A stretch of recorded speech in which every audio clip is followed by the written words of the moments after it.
건강상 이유입니다. 뭐가 건강상 이유인지 같이 볼까요?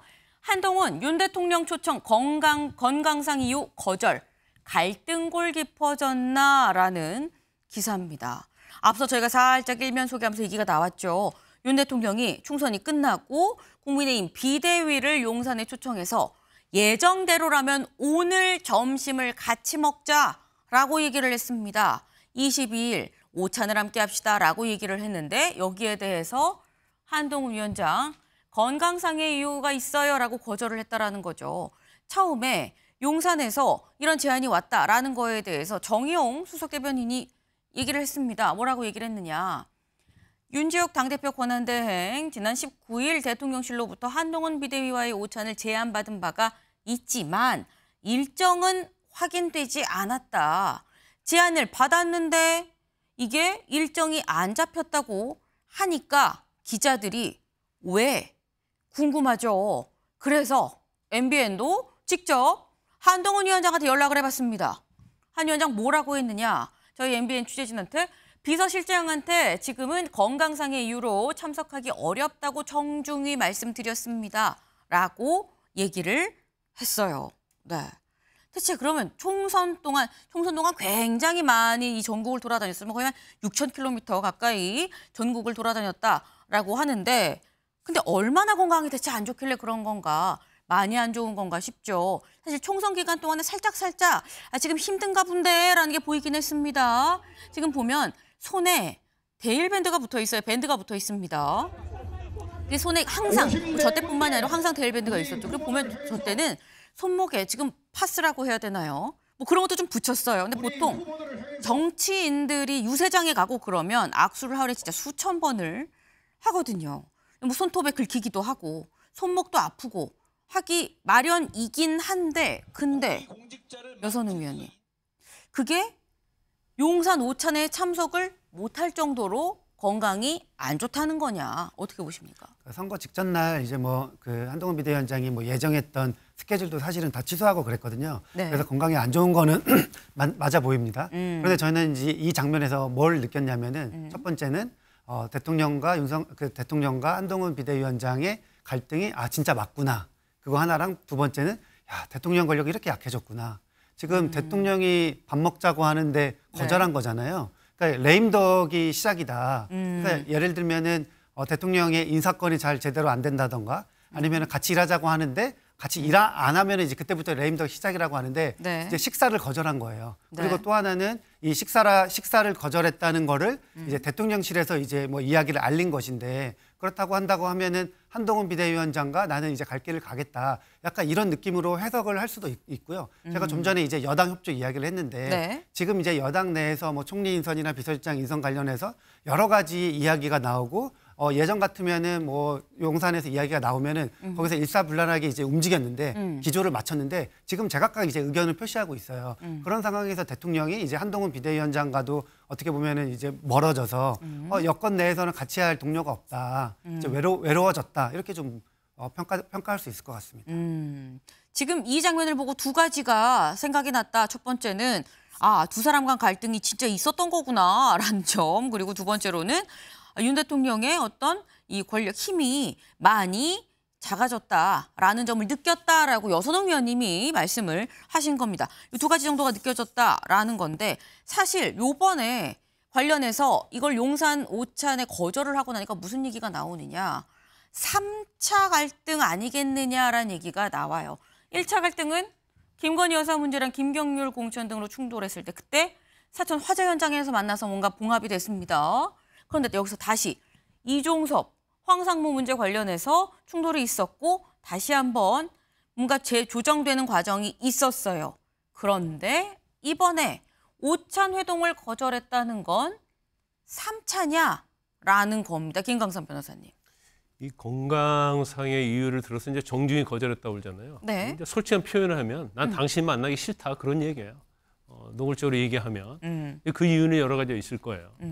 첫 번째는 일단 이번 총선 자체가 정권 심판론이 태풍이 불었다는 거 아닙니까? 네. 그러면 총선 패배의 책임이 누구에게 있는가? 물론 100% 용산에 있다고 볼 수는 없죠. 한동훈 비대위원장의 책임도 당연히 있을 수 있어요. 그런데 이 총선의 패배 책임을 다 한동훈 비대위원장에 쏠리게 하는 그런 워딩이랄지 윤 대통령의 지지자들 아니면 뭐 홍준표랄지 심평 이런 사람들이 지금 막 얘기하고 있잖아요. 굉장히 마음적으로 불편한 거죠. 그래서 본인 입장에서 보면 자기는 정말 서서 죽겠다고 하면서 모든 걸 소진했는데 윤 대통령이 사실은 총선이 끝난 다음에 가장 먼저 불러야 할 사람이 사실은 비대위원, 낙선자들 이렇게 대화해야 하거든요. 네. 근데 만난 사람이 누구죠? 홍준표 시장이단 말이에요. 홍준표 시장은 총선 끝나자마자 뭐 문재인 정권의 사냥개는 어찌냐 그런 말하면서 계속적으로 지적하고 비판하지 않았습니까? 근데 가장 먼저 만난 게 홍준표 시장이단 말이에요.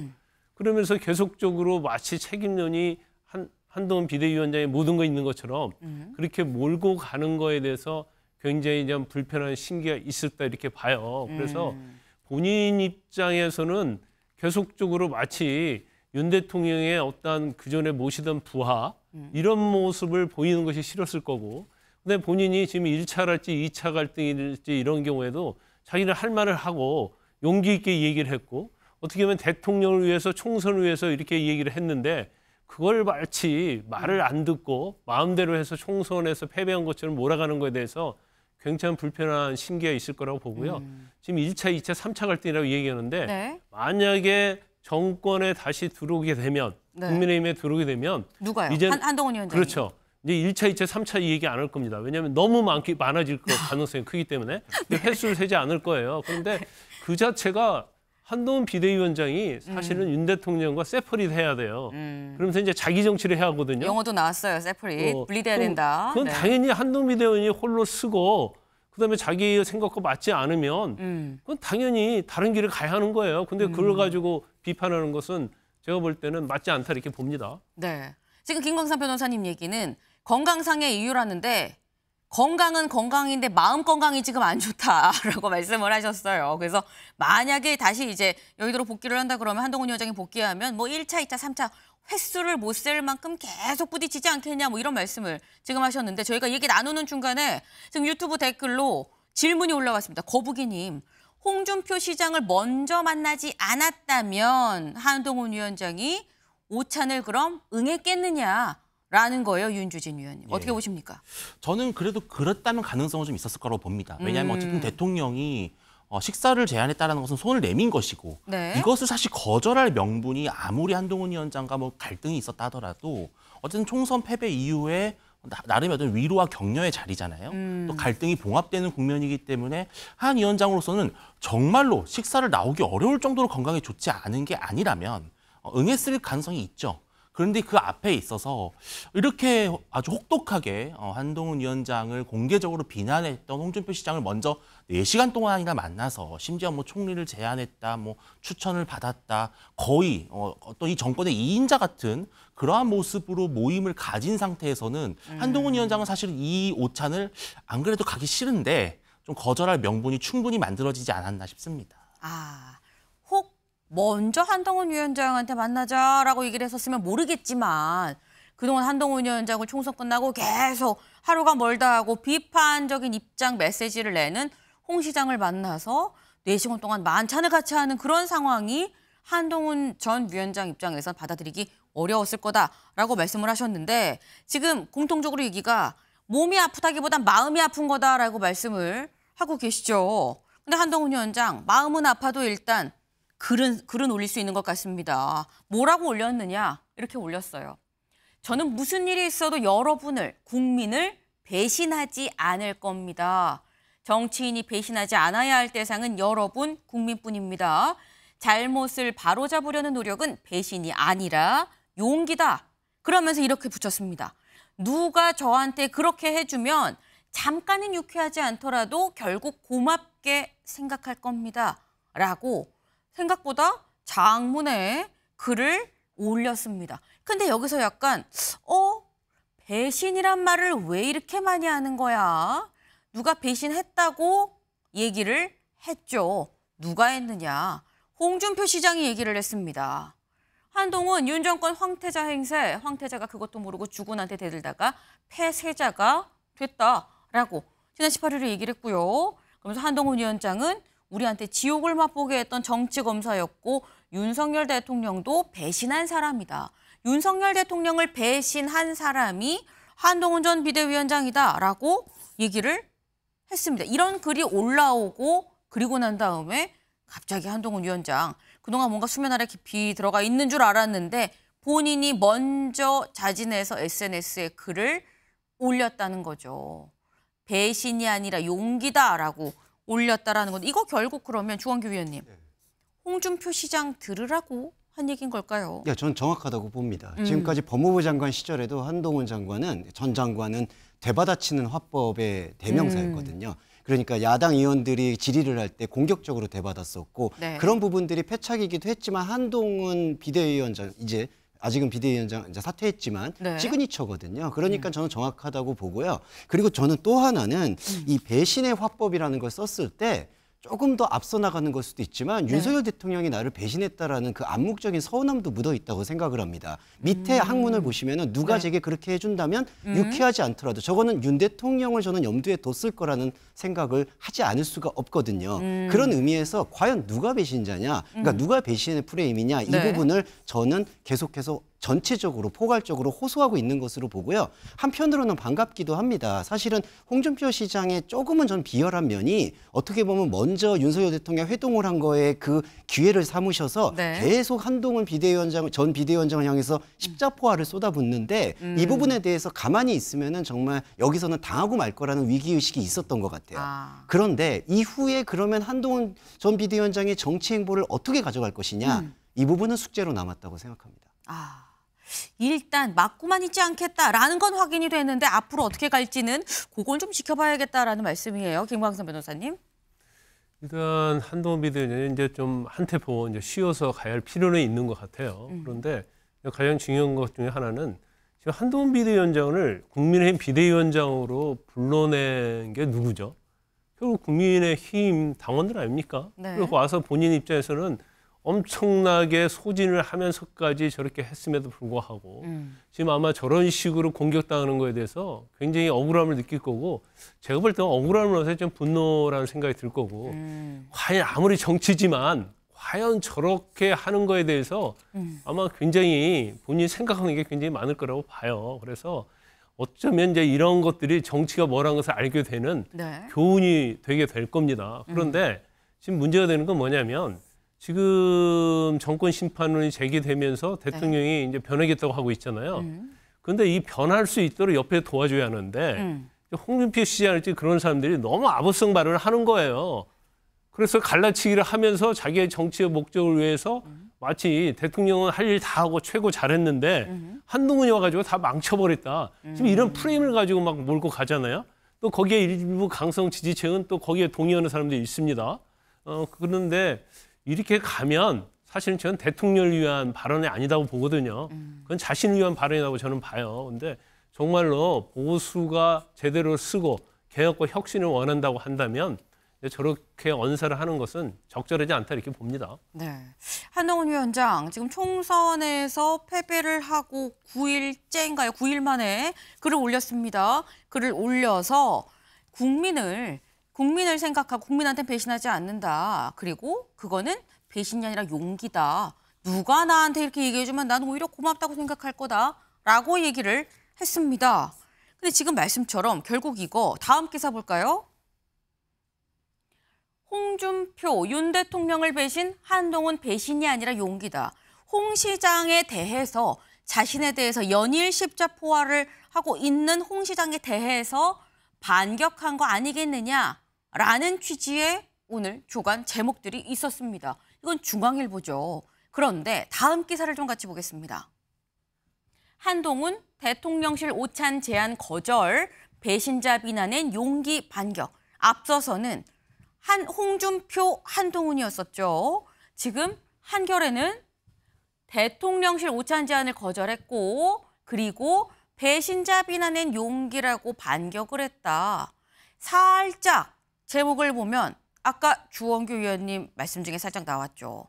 요거 혹시 용산 대통령실에 윤 대통령한테 서운한 거 아니야? 라는 얘기가 나오고 있습니다. 윤주진 위원님. 그런 의도 어떻게 보세요? 한동훈 위원장은 이 말을 하고 있는 거예요.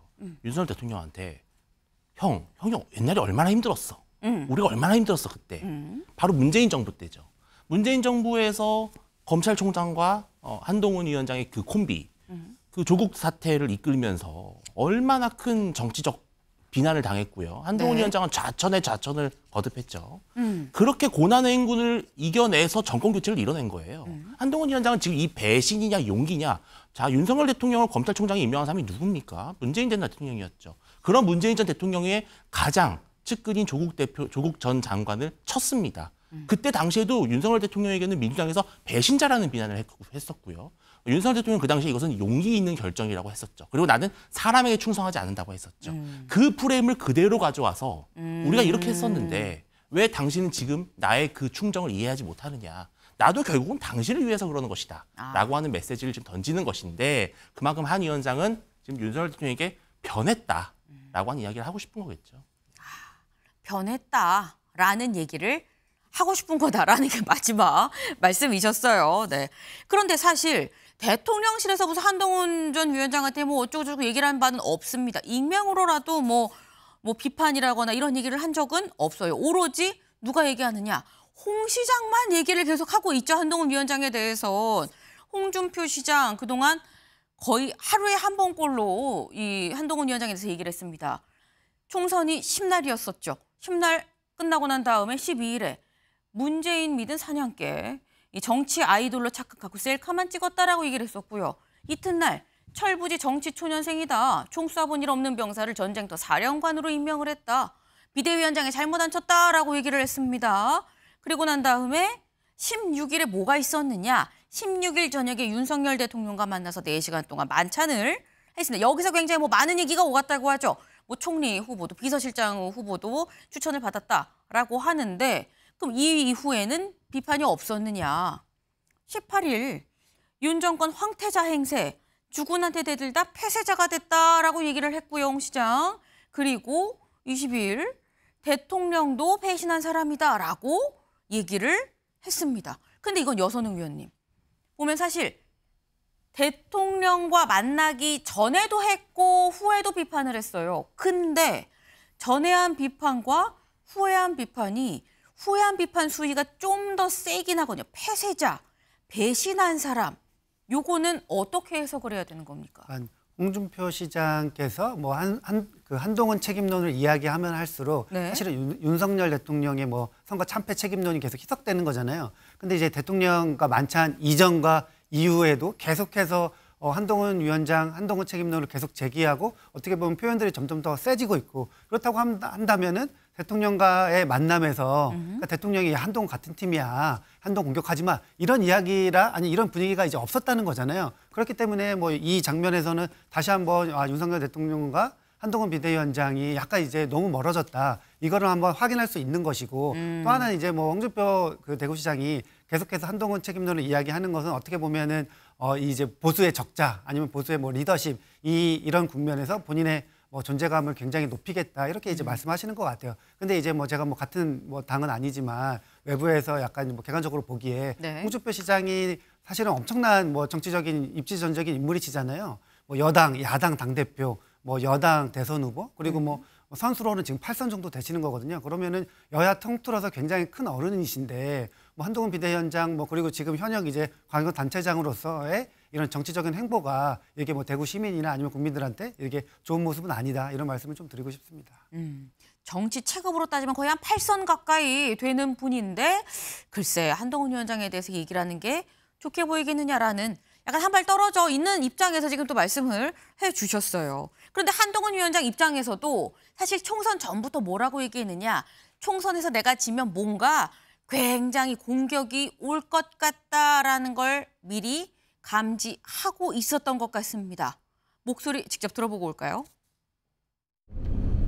여러 가지 상황들이야 파도가 많이 쳤잖아요. 그렇지만 저는 평등심 놀이 유지했다고 생각하고요. 사실 제가 처음 등장할 때부터 위기였지 않나 생각해요. 그때 제가 왔을 저 사람이 얼마나 하는지 보자, 얼마나 언제 실수하는지 보자 그런 시각들이 대부분이었잖아요. 그런 상황 속에서 초반에 제가 리더십을 잡는 게 굉장히 좀 어려운 과제였어요. 매 순간 도전이었죠.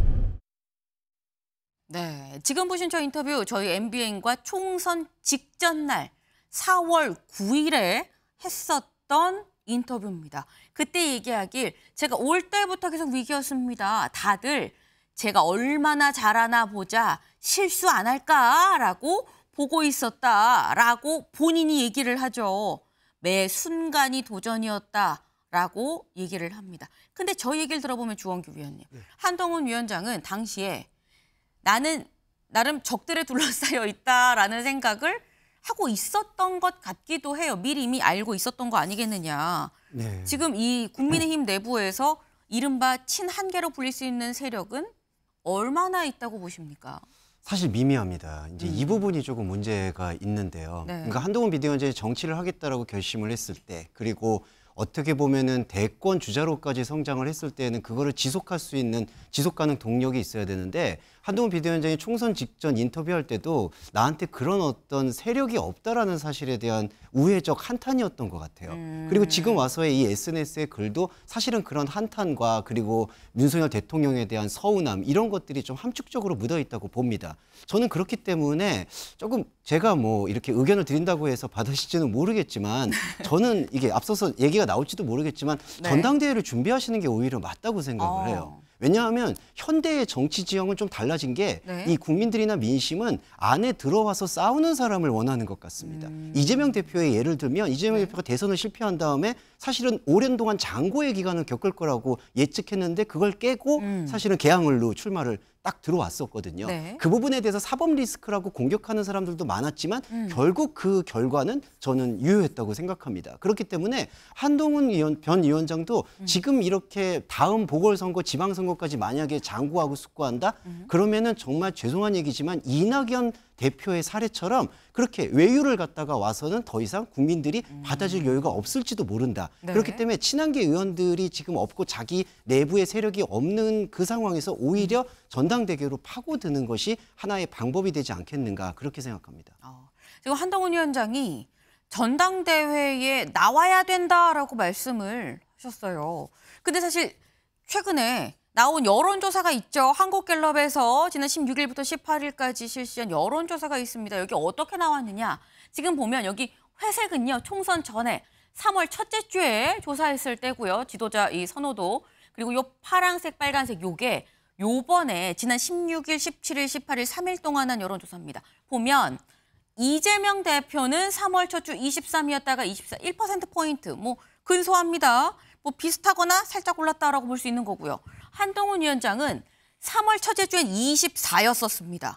그런데 15%로 9%포인트가 떨어졌다라는 거예요. 사실 요 전에 있었던 여론조사에서는 국민의힘 지지자를 대상으로는 40%가 넘게 한동훈 위원장이 다시 뭐 이 당 대표를 맡아야 된다라는 얘기가 있었죠. 지지가 있었는데 지금 이거는 윤주진 위원님. 이거는 한동훈 위원장 전당대회 나와도 안 되는 거 아니야? 라는 얘기가 나올 수도 있어요. 근데 저는 현실적으로 봤을 때 지금 현재 만약에 전당대회를 치른다면 한동훈 위원장을 대체할 수 있는 카드가 녹록지는 않습니다. 근데 그래서 심지어 이런 얘기까지 나와요. 홍준표 시장이 전당대회에 나오는 거 아니냐는 얘기까지 나올 정도예요. 그 정도인데 아까 우리 주원규 의원님 말씀대로 저는 정확하게 동의하는 것이 이 링 안에 있어야 됩니다. 요즘 정치는 그렇거든요. 다시 뭐 그런데 저는 전당대회는 좀 이르지 않나 생각이 좀 들어요. 왜냐하면 총선 참패를 그래도 총선 참패의 원인이 있는 사람이거든요. 네. 그런 분이 다시 등장하면은 아무래도 이 야당과의 관계를 풀어나가는 여러 가지 문제에 있어서 좀 입지가 좁아요. 저는 그래서 전당대회보다는 결국은 올해 하반기나 아니면 내년 상반기에는 거의 미니 총선에 가까운 재보궐이 열릴 겁니다. 그렇게 됐을 때 그때 한동훈 위원장이 좀 전격적으로 나서서 약간 민주당 지역구였던 지역을 탈환하는 그러한 모양새가 가장 제가 봤을 때는 정치 복귀로서는 극적이고 아름다운 모양새다. 근데 전당대회를 나오게 되면은 오히려 피로도가 너무 높지 않을까라는 생각이 듭니다. 예. 네. 사실 대체할 만한 인물이 별로 없다. 그러니까 재보궐 정도를 좀 노려보는 게 어떠냐는 말씀입니다. 김광선 변호사님. 윤주진 대변인 얘기는 이제 원론적인 얘기예요. 근데 저게 맞죠, 원칙은. 근데 이재명 대표를 한번 볼까요? 이재명 대표 대통령 떨어졌음에도 불구하고 출마해서 됐고 그다음에 당대표 됐지 않습니까? 네. 그러면 사실은 이걸 일단은 잊혀지면 안 되고요. 그다음에 이게 중요한 것은 여기서 한동훈 비대위원장이 너무나 이게 정치와 멀리하면 안 된다고 봐요. 그래서 이번에 당연히 당권에 저는 도전해야 한다고 보고 아마 당권 도전하면 또 많은 공격을 받을 겁니다. 어떻게 보면 용산에서도 원하지 않을 수 있을 거예요. 그러면 대결 구도가 형성이 될 거고 네. 여기에서 전당대회에서 그 모든 걸 극복하고 당권 주자가 되고 당을 장악하게 되면 사실은 한동훈 비대위원장이 이전과 또 다른 모습으로서 국민에게 비춰질 거라고 봐요. 그래서 이 총선에 책임이 있으니까 좀 쉬어야 한다. 이 말 자체는 원론적인 건 맞지만 네. 사실은 시간도 많이 없고요. 또 본인이 생각하는 게 있기 때문에 이번에 어떻게 해서든지 당원으로부터 심판받고 여기서 정말로 당선이 된다고 한다면 또 자기의 정치의 모습을 한번 보여주는 게 좋고 그다음에 이제 대통령실하고 관계도 본인이 확실하게 정립을 하는 것이 네. 본인이 만약에 대권에 생각이 있다고 한다면 뭐 그 부분에 있어서 충분히 평가를 받을 것이다 저는 그렇게 봅니다. 전당대회 나와라라는 말씀이에요. 근데 지금 공통적으로 하신 말씀 이재명 대표 봐라라고 세 분 다 말씀을 하셨어요.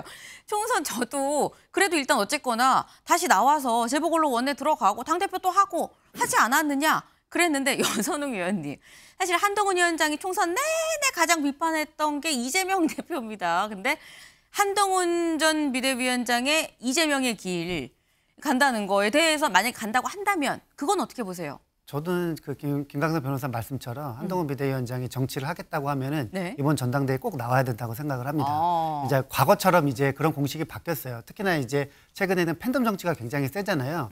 그 내년에 이제 재보궐도 이야기하셨지만 네. 뭐 내년 4월 아니면 10월까지 재보궐 한동훈 비대위원장이 나갈 수 있는 재보궐 자리가 쉽게 날까? 그리고 지금 지도부가 한동훈 비대위원장한테 공천을 줄까? 이런 문제는 또 다른 문제거든요. 그렇기 때문에 한동훈 비대위원장은 지금 잊혀지지 않는 게 굉장히 중요한데 어쨌든 시장이 열렸을 때 출마를 하고 당권을 잡고 윤석열 대통령과 어떻게 보면 이제 선긋기가 잠깐 필요하다. 그렇게 됐을 때는 저는 무조건 나와야 된다. 그리고 최근의 행보를 보면은 한동훈 비대위원장이 유일하게 지금 이제 계속 공직을 맡았다가 네. 처음으로 야인이 됐거든요. 저 오늘 계속 이야기 나왔던 SNS 메시지도 네. 총선 때 이제 뭐 당에서 그렇게 이제 SNS를 운영하자 했는데 안 하셨다는 거예요. 네. 근데 이 메시지도 첫 메시지니까 본격적으로 이제 본인의 재등판 시기를 이렇게 조금 보고 있다.